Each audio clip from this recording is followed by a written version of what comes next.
हेर हेर पहिला सुरु त्यसपछि आएर मलाई भन् मात्रै बसेर बसिरहेको छ यसको फकअप धेरै ठुलो छ कि यसको अनि त्यही कारण फकअप भएर बसिरहेको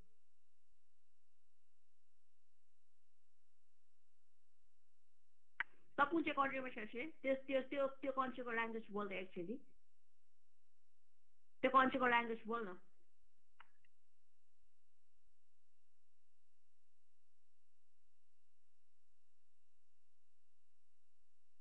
बाल्सेमा कुन चाहिँ ल्याङ्ग्वेज बोल्छ त्यो बोल त एकचोटि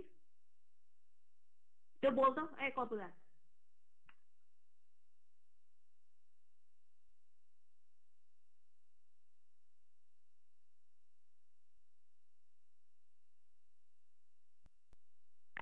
अघिदेखि रुममा आएर यस्तो कुकुर्ने रन्डी यस्तो यस्तो अर्कालाई आयो के अरे पासवर्ड दिएर यस्तो भन्दैछ है म त वास्तु उनीहरूको मलाई पो भन्दो रहेछ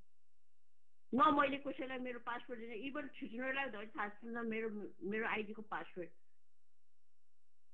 त्यसले याउ कति इयर भयो याउमा आएको त्यसलाई याउको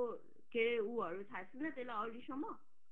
यो खातिनीको भोइस त मैले इग्नोर गरिसकेको थिएँ रन्डीको भोइस साले खातिनी केटालाई आइडी दिएर नखरा गरेर बस्छ रन्डी यसको भोइस सुनेर फकअप